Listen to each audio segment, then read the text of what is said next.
Hey you folks, it's David back again with another video, and just for the journal purposes, it is October what's the day?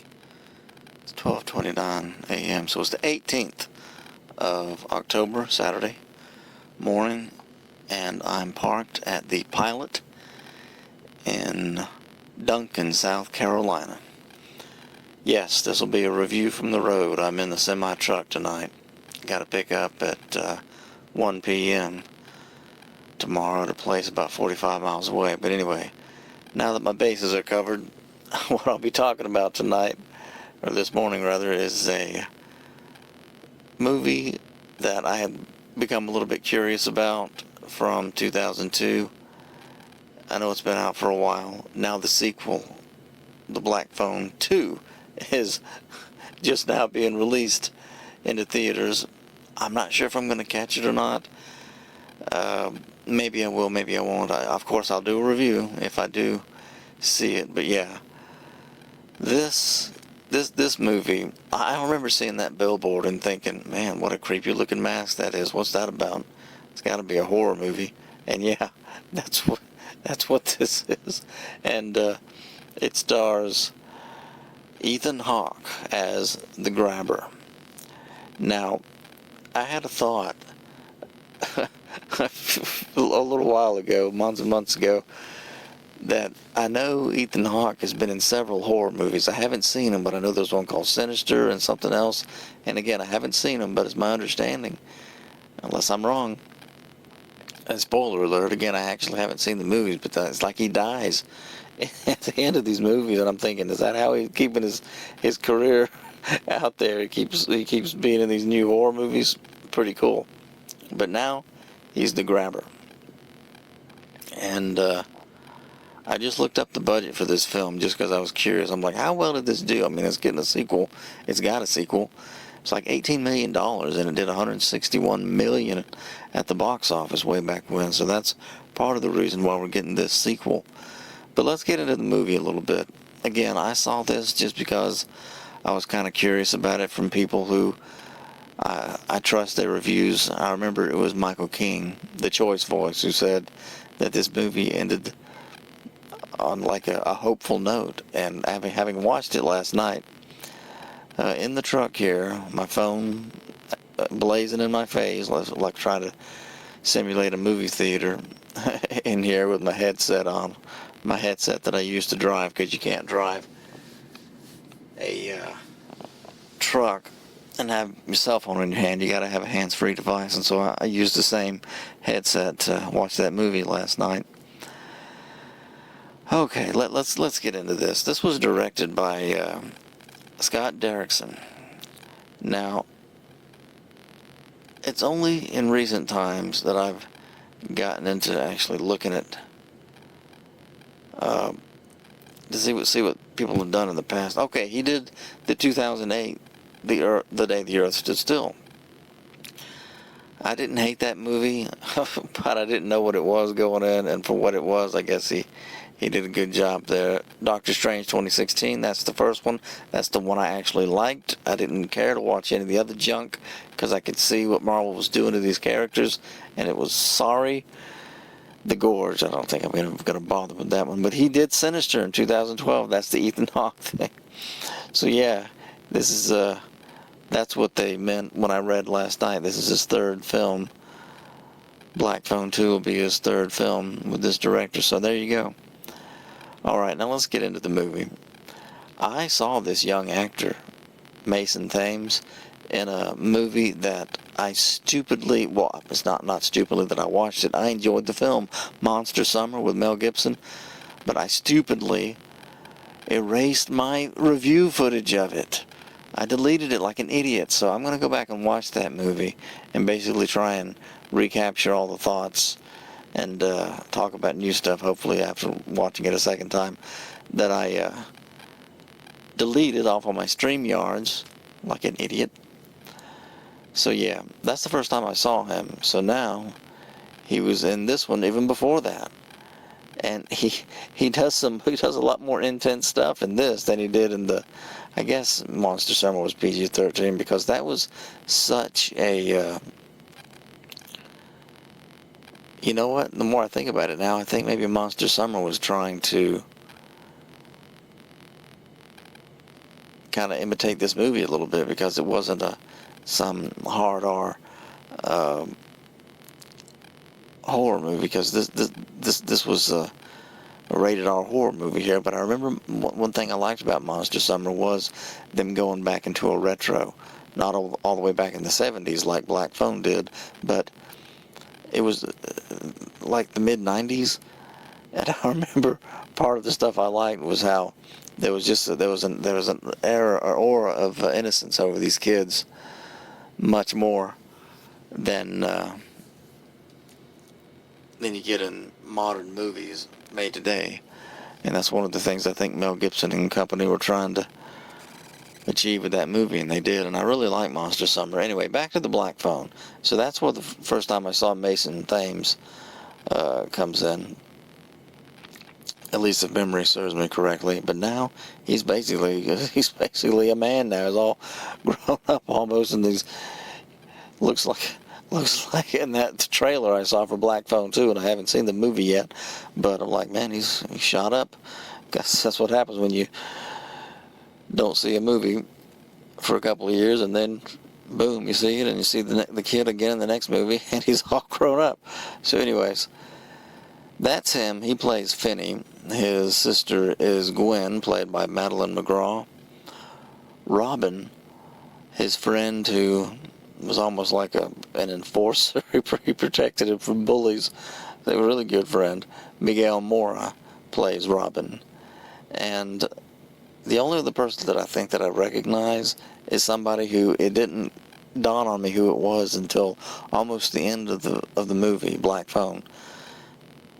Jeremy Davies plays Terrence, and when I finally just looked at his face, I was like, oh my goodness, that's Corporal Upham from Saving Private Ryan. Oh man, that is him, and I haven't seen him in anything in all these years since that war movie. So yeah, those are the only two people that I think I recognize from the film. And again, I'm going off memory from last night. I was too tired by the time I finished watching the movie, to record anything about it. But now I'm gonna just do my usual stream of consciousness with this one, and just give you my take on the movie. But because I've read a few things and watched a couple of videos of other people giving their thoughts, it's gonna all get intertwined here with my own thoughts on the movie. So let me say what I mean by that right up front. When I finished watching this, and then I saw the reaction from a few people online that have already gone and seen Black Phone 2 at the theater, I was thinking, you know what? I enjoy this movie, but it does seem like kind of a one-and-done movie. Like to tell a good story, and then end with that nice optimistic or hopeful note where Finney has really learned to stand up for himself, much more so. Like he had an arc, he grew as a character. And let's just, the grabber is literally dead because he killed him. And so, we're done. The story is told, and it could be like this, one of those great little gems that end up with a cult following, like a cult classic movie, But now, having seen the trailer, and I already saw the trailer, but seeing this movie just made me understand what the guy says in the trailer, where he says, "You killed me." And I was like, yeah, he did. So why aren't you still dead? It's like, what's going on here? But now I see what they're going to be doing with Black Phone 2. Now he's going to be one of the voices from the great beyond or whatever, who communicates via the Black Phone. Somebody actually wrote in the comments of the Black Phone, because I rented it on YouTube. You pay the $4, and you can rent it for a couple days and like watch it on your phone, your computer, or whatever, on YouTube. And when you do that, in that span of time, while you have it rented, there's a comment section opened. It's open to people who have rented it. And I'm looking at some of these comments, and I remember somebody saying last night, I mean, they said it months ago for all I know, but I read it last night. The guy said, in lieu of A Nightmare on Elm Street proper reboot, I'm down with this. I'm liking this stuff. And then somebody said, you know what? I would like to see a prequel movie for The Grappler, a prequel to this movie. And I don't even understand where that person's coming from, because the more I think about, again, I haven't even seen Black Phone 2 yet, but I'm thinking, in light of what I saw in The Black Phone, the first movie last night, it's very obvious that they're going in a Nightmare on Elm Street type direction, and The Black Phone, the first movie, basically is the prequel, is the foundation movie of what they want to do, apparently. Again, I haven't even seen the sequel, Black Phone 2, but I'm just thinking, from what I saw last night, that's got to be where they're going. And so now that I've kind of said the ending first, let me go back and actually talk about the movie a little bit and talk about some of the things I appreciated. I really liked that. I'm not sure how to describe it, but you'll know what I mean when I say the projector, like you're watching something on an old-timey projector, film reel. They gave that retro vintage historical, there's another word that I can't think of what it is though to describe, but you know the parts of the movie, the little flashback things where they give you the history of each character. That stuff was well done. It was so good. I was eating that up. And I'm glad I looked up that budget a second ago. It says they made this for $18 million. I was thinking last night, man, how did they do this? Because they had to get some old-timey cars from the 70s and police squad cars. I mean, it wasn't like a whole city was depicted, and I guess that's how they got away with it. It's just a neighborhood. It's just like your local community, a few houses and a few cars and the inside of a school and the outside of a school where the kids, where Finney and Gwen walk back and forth or ride their bikes. This was very creative. The more I'm thinking about it, the more I'm appreciating how they pulled this off in this movie to depict this. And one thing about it, the bullying of Finney by those three kids, at one point I was like, man, I was thinking about it today as I was driving the truck along. I was thinking, the way some of these beatings are depicted in these movies, it's so over the top. It's like I think about the bullies in the Man of Steel movie when the young Clark Kent is having to just suck it up and deal with it because he's got to control himself, otherwise he could knock one of these kids' heads off, or he could throw them into the sun or something like that. So he just has to let himself get slapped around, and it seems so over the top. And to watch these kids, like even Robin, Finney's friend, this fight he gets into with the big school bully who looks like he's bigger and stronger than him. I'm like, man, this is like a prison riot fight or something. He's got him on the ground and he's beating him until his teeth cut open Robin's fist. And I'm almost thinking of Nelson Muntz on The Simpsons. Oh yeah, it happens all the time. Some other guy's blood splatters on me. It's like that's what this was. And then when Robin has been taken by the Grappler and the three kids end up going after Finney again, and this time he's got no friend to help protect him, and they just beat the snot out of him until his sister Gwen intervenes with a rock. And when that kid kind of slumps over onto the sideline that she hit with a rock, I was thinking, he's bleeding out of the side of his head like Jude Law in The Talented Mr. Ripley. I mean, has she just killed this kid? No, but he's bleeding pretty freely, and he's like staring off into space, and I'm thinking, is this movie taking a radical new direction? Is this kid's brains about to start leaking out? How hard did she hit him? What am I seeing here?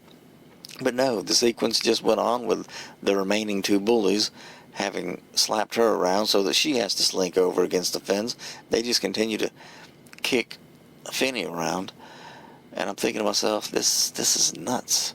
But it just plays into the character arc of Finney, and as much as he has to learn to stand up to these little hoodlums, violent freaks, is what I want to call them. I mean, my goodness, I was thinking about it as I drove along today. If adult men acted like this, they're going to prison. But it's like, do kids really act that violent? I don't recall seeing a fight, certainly not being involved in one.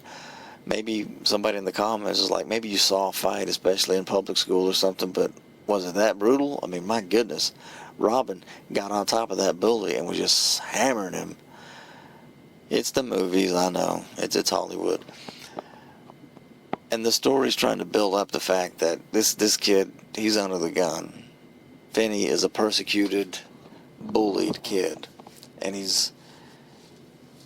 there's moments where it's like he's so cautious and prudent and maybe wise beyond his age, but at the same time it's like he's a sitting duck in this environment, where there's the scene when he's in class and he even glances over at this girl, and then she realizes that he's glanced over her way, and her eyes meet his, and he kind of bashfully looks right back down at his table, and she continues to smile at him a second. Cut to, he's going down the hallway, and the three bullies, one of them's like the head guy, he says, "Hey, Finney," or whatever, and they start calling him names, and they corner him in the bathroom. I'm thinking, oh great, this was about that girl. This is going to be one of those "who gave you permission to look at my girlfriend" scenes that you see in a lot of movies. But no, it was nothing to do with her. They just like bullying Finney and slapping him around like he's something to be slapped around, because they're mean bullies. And Robin basically comes in and informs them, "You mess with this guy again, I'm going to mess all three of you up." And he's like, "You can leave now." And they exchange some profanities, but the point is, the three bullies, they walk on, they leave the restroom, they leave him alone. And that's where you understand that they're actually friends. The movie shows Finney's been helping his friend Robin, tutoring him a little bit, trying to help him not completely fail out of math class, because he's been struggling with math. And it makes you think earlier in the movie, 5 to 10 minutes, when Robin was fighting the kid in the way, Finney didn't want Gwen there. He kind of ushered her away, like, "Don't look at it, let's go home." And as they're walking away, you're thinking, either this kid is, it's like two things are going on in your mind. It's like, is he like a cowardly little kid, or is he just mature? And you realize that maybe there's a good degree of both. Like, he's obviously a mature kid, but it's also like the whole point of Robin calling him over the phone is to make him understand, this is it. You got to stand up now for yourself, or this is just this is it. Like, he doesn't say you're going to die today, because this is at the end of the movie when the Grabbler has him, and he's run out of patience. He wouldn't play the naughty boy game with him. Naughty boy game.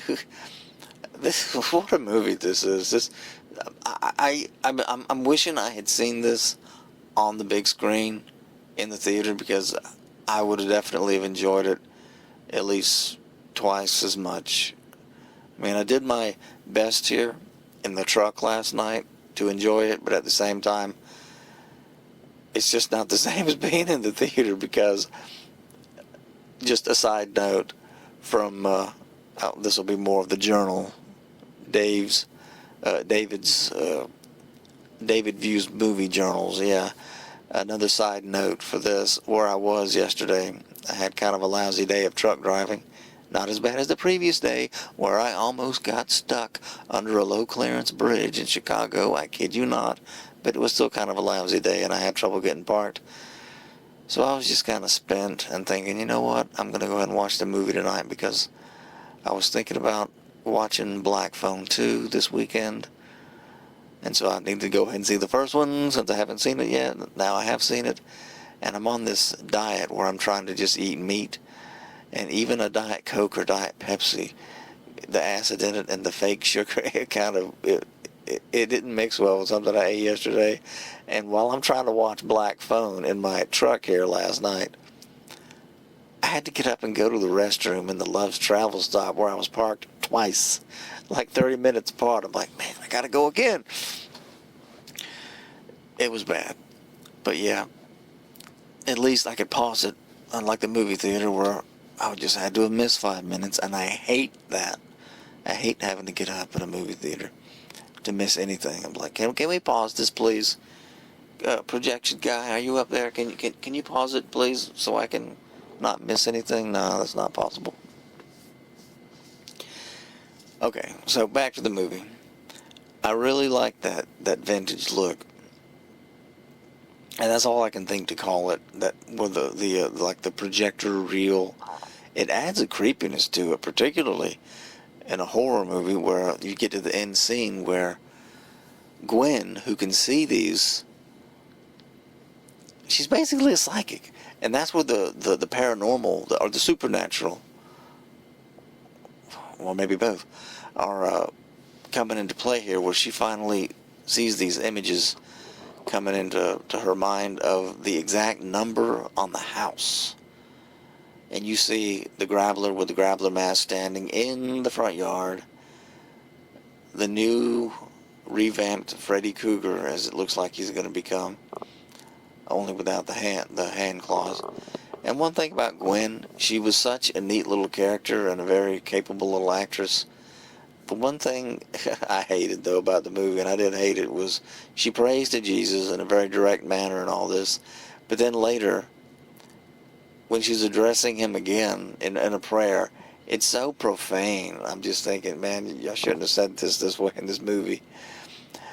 Then again, it does have that R-rated ilk to it, like a lot of the old slasher movies did. They're really carrying on a tradition in a sense, in the like kind of coarse language. But when it's like when she says, "Oh, maybe you don't really exist at all," and then it cuts to another part of the movie with Finney being down in the basement of the Grabbler's house. Oh man, his poor brother, who the cops were like, sir, you keep on this case if you want to, but just tell us if you see these kids, please. That was so funny. And that was one of the worst things in the movie, when he killed his own brother at the end. And by the way, yeah, spoiler alert, I'm going to have both spoiler alerts slides displayed at the beginning of this first, before I even start this video, when you've already seen it. Oh boy, it was not the goriest movie ever, but creepy as all get out. And yeah, and I just know it would have come across much more so if I'd seen it in the theater. Man, I wish I'd seen them, but I wasn't even really aware of it. Wasn't really even aware of it in 2021, 2022 when this was coming out, because I remember it seemed like there's this movie coming out called The Black Phone. I saw this billboard with the the Grappler, Ethan Hawke, standing next to a dank-looking phone on the wall or at a pay booth or something like that. And I'm like, oh, some kind of suspense horror movie? Cool. And I didn't see it. And it's like it was years apart from when they tried to launch it. Or was it COVID? It must have been COVID. It must have been the pandemic that messed with it, so they released it later. I'm not sure about that, so don't quote me, but it seems like there was a space of time in between the two different promos that I saw. Not that either one of them got me to the theater, because I just drive this truck and drive this truck and drive this truck, and it really takes a minute for me to drive to Mobile, Alabama, or Hattiesburg, Mississippi, from where I live. It's basically an hour's drive either way, just to get to the theater to catch a new flick. And I love watching movies at the theater, so it's just something I gotta get done somehow. But anyway, back to the movie. Gwen was a neat character, and she is the one who brings in this supernatural, paranormal. She has dreams of things that happen in the real world. She's like a psychic, and so it torments her father, Corporal Upham. I'm just going to call him Corporal Upham, their dad, because this guy, I'm like, when you see him beating her with a belt, and the acting was from her was pretty good, and from him it's like, and Finney screaming, "Dad, stop," and crying in the doorway and stuff. Like, this man has problems, and now he's an abusive father. At least that's what you want to call him, because if she didn't do anything, they didn't deserve a spanking, much less being beaten with a belt, for crying out loud. It's like, what's going on here? You learn in the course of the movie that his wife was all kinds of troubled with the same kind, or was it? You don't really know.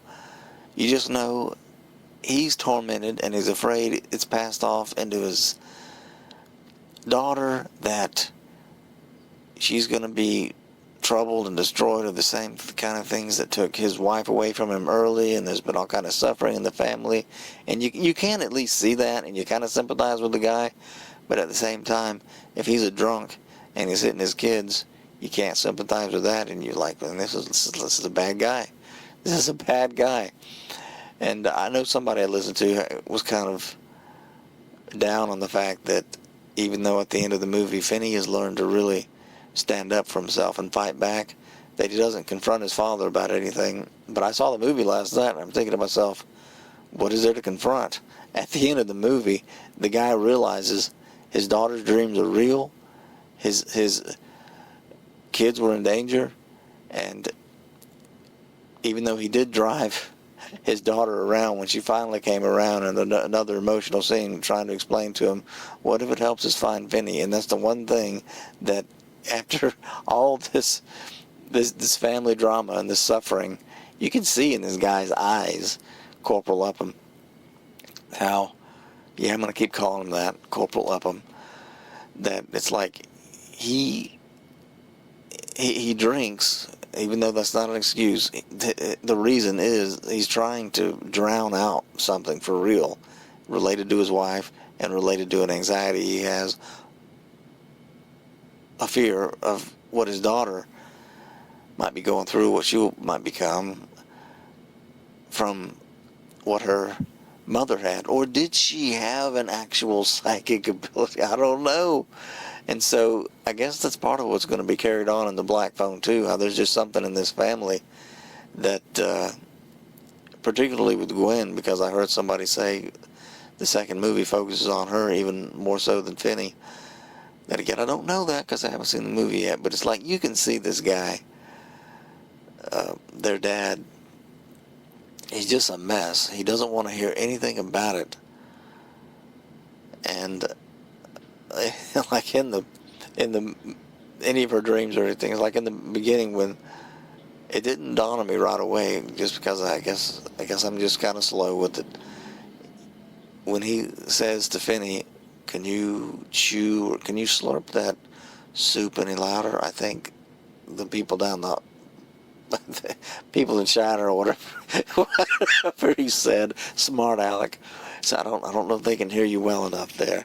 And then when she accidentally shuts a microwave door or something, she made kind of a loud, abrupt noise, and then he's looking over at her. She's like, "Sorry, Daddy," like scared. Sorry. He's drunk. He doesn't want. He's hungover. He doesn't want loud noises. That was the reason. It didn't dawn on me right away. I'm like, oh, that's what's going on here. Yeah. And yeah, the relationship between him and his kids, not what it could be or should be. And it's just pain. It's I just like his whole character put off this aura of. It's like deep down, maybe he wants the best for his kids. He loves his kids, but he comes across as just not a good parent at all, even abusive and neglectful. Even though he is there, which is you can't. It's hard to call him neglectful when he is there, but it's like he's denying them a love, a nurturing that kids need.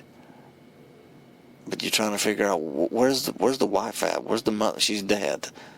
And so you're thinking about that, and you're like, he's just someone who's not dealing very well with it all. And back to what I said a minute ago about how somebody I listened to wished there had been a scene where he stands up to his father, but it's just at the end of the movie, their father's on his knees begging them to forgive him and crying. And even though they don't say anything, with the way that scene goes, you have to just assume, like, well, at least their father understands it now, and hopefully they did forgive him, that she has this gift, and he probably wishes he had treated his son better, in light of the fact that his son ended up being one of the Grabbler's victims. Not fully, but almost. He did kidnap him. And by the way, that scene where you can't really see Stephen Hawking. Sorry. Ethan Hawke. Hawke something. Yeah, it was Stephen Hawking. Ethan Hawke with chin makeup or whatever it is to kind of conceal himself, if ever slightly, in the black van with the black balloons. Oh, when he dropped his groceries and everything. That struggle scene with him and Finney, where Finney sliced his arm with his little Saturn V rocket flashlight deal that he had throughout the whole movie. I'm thinking, does nobody hear this? I'm like, surely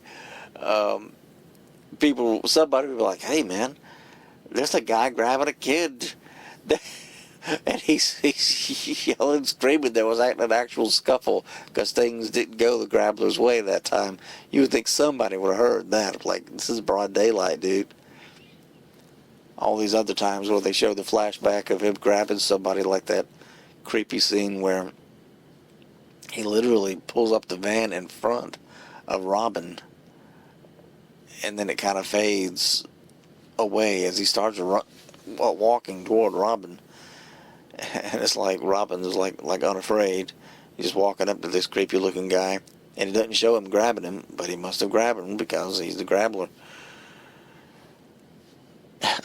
And of all the jarring things, man, that guy, let me look this up real quick and see if I can get his name right. This is it, mother effer. This is the day. Which one of these guys was it? It was Brady Hepner, who plays Vance Hopper, who went nuts when somebody bumped into his pinball game. I kid you not. And he's the one now he's on the phone telling Finney what to do. And again, this is one of those things where maybe I just haven't seen as many movies as I feel like I have. I should have seen these things coming. I'm like, what does this have to do with anything? When the first kid calls him on the phone and he tells him what to do. It's like, okay, he's dug a hole in the hallway. What? Okay, so what? And he's covered it up. Like, okay, that didn't help him.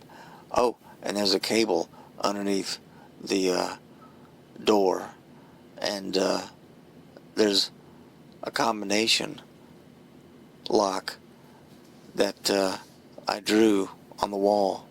And all these kids are calling him up on the black phone, which the Grappler doesn't work. And this is one of the big plot points, kind of a plot hole of the movie. He doesn't want to believe it. He doesn't want to believe, oh, it hasn't worked since I was a kid. But it works for Vinny. And this was the movie to me. This obviously was what they based it on, a short story horror, not a completely true story, just different, well, actually a combination of different true stories, not just one, so not just a true story, but elements of several real life events. But this is where the paranormal, obviously the supernatural stuff really kicks in. This phone is broken, but somehow it's ringing for Finney down in this dungeon. And it's just creepy as all get out. And again, I shouldn't be as bummed about it because I have seen the movie, I enjoyed it, but it's like, the more I think about that, if I had been in a theater and not laying down in this bed with noisy trucks parked on either side of me, trying to focus here, if I had been in the theater watching this movie, oh man, the more I think about it, those phone calls especially, as they start rolling in over the black phone, and how and then the scene where Finney, it's the time when one of the kids had him dig into the wall because there was a soft spot on the wall, and it'll get you into the freezer, and he's literally taking apart the toilet to get enough of, just using everything he's got to undo these. He uses parts of other tools to form new tools just to get little bolts off of the back of a freezer, so then he has access to these stakes that you don't know what that's about until the end of the movie, because he's trying to escape and he can't get out because the freezer is locked. And when Finney kind of collapses and starts crying, that was one scene. I'm like, come on, I think he can do even better than that as far as a breakdown crying scene. But you get the point. It's like this poor kid, what has this all been in aid of? He's got all this stuff. He's having to hide it as creatively as he can, because each time the Grappler comes down and plays his mind games with him and tells him, oh, nothing bad's going to happen to you. You can eat this food, these eggs, or you cannot. It doesn't matter to me. All this weird junk, right? I'm like, what is all this in aid of? And then when he's crying, when he's just at it, you haven't seen him cry up to that point, but he's just beat now. And in the beginning, he was kind of creeped out by the phone, but now he's cussing it and saying "F you." He doesn't want to answer it, but he does answer it, and this time it's Robin. It's his friend. And you got people in the comment section saying this is my favorite part of the movie, when he actually talks him, like coaches him how to take on the Grappler. Like, you got to fight him. This is the last call. And when the way he says that, when that little actor says that, this is the last call, Vinny, that was like the hairs stand up on the back of your neck, because it's like he knows the Grappler's going to kill Vinny if Vinny doesn't kill the Grappler. When he has him put sand in that phone receiver, that handle, to make it weigh more and all this stuff, one step back, one step forward, raise the phone, hit him again. That was the guy in the comments saying this was my favorite part of the movie, when you see his ghost, as it were, this projection from the nether or whatever it's supposed to be, in the room with Finney, and they're stepping forward and back together. It was very cool. And the two jump scares with the kids all of a sudden in the room, especially the one that was floating. I'm like, that was the one that got me the most last night. That was, I'm like, ah. That's the last thing you need to be seeing, a floating dead child upside down. That'll ruin your whole day. So yeah, I know I've gone all over the place, bounced back and forth, but I guess that's just how I do these reaction videos. It's not so much a review, even though I call it that. It's just me, as usual, just saying all the stuff I liked about the movie and what I remember that was. This movie was really crazy, and the more I think about it, you know what? If I do, I got to make up my mind, because I can tell now that this movie, because of its direction, the way it's made, that I'll enjoy it much more in the theater, the way I enjoy every movie. This would have been a killer movie for me to have seen in the movie theater. So yeah, I got to make up my mind. If I'm going to see the Black Phone 2, then it's got to be in the theater. What more can I say? The ending, where it all comes together like puzzle pieces. They talk about everything, every phone call played into him falling into that hole because of the hole that was dug, and then being able to overpower him with the phone and hit him. And one of the neatest parts of the movie was he strangling the Grappler to death, and Ethan Hawke, after saying, "I'm going to kill you slow, I want to enjoy it." That's basically the same thing Freddy Krueger said in the first movie. I'm like, oh my goodness, this is so Nightmare on Elm Street, the revamping of a new franchise. When all the kids, when Finney has that phone in his hand that he's using to kill the Grappler, and all of a sudden all the kids' voices that he had murdered come over his voice. That was, oh my goodness, I wish I'd seen this in the theater. That was pretty rad. I'll say that was pretty cool. As they're saying all the things that they said to Finney. Today's the day, mother effer. And the first friend that Finney had lost, your arm is mint, and all this stuff. That was just really cool. This whole movie was really cool. It was well written, well executed. I just wish I wish I hadn't missed the theatrical experience, because I love my movie going. I love being in the theater seeing these movies. C'est la vie. Maybe Black Phone 2 will be good. What more can I say? I think I've covered everything. The retro look, the retro feel, that projector look, the creepy vibes, and the ending is not downbeat. This movie checked a lot of the boxes that you want a good thriller to check. And so yeah, I'm glad people are giving it high marks. On one hand, I'm not really for a whole franchise of paranormal, supernatural. Is this going to be something that they just end up milking like some cash cow or something, or is this going to be a well thought out and executed trilogy, maybe talking about this family and Gwen's special gift, as they call it? I don't know. Only time will tell. But for now, I think I've said enough, folks. Maybe I'll add more to this. I got another couple days before I'm home, and I'm able to upload this the way I do on my laptop at home, because that's where my internet is, because my hotspot over the road is garbage. So yeah, maybe I'll add to this video a little bit more, or maybe not. Maybe this will be it. But either way, thank you so much for listening to me this much. I do appreciate it. Take care, folks. See you next time.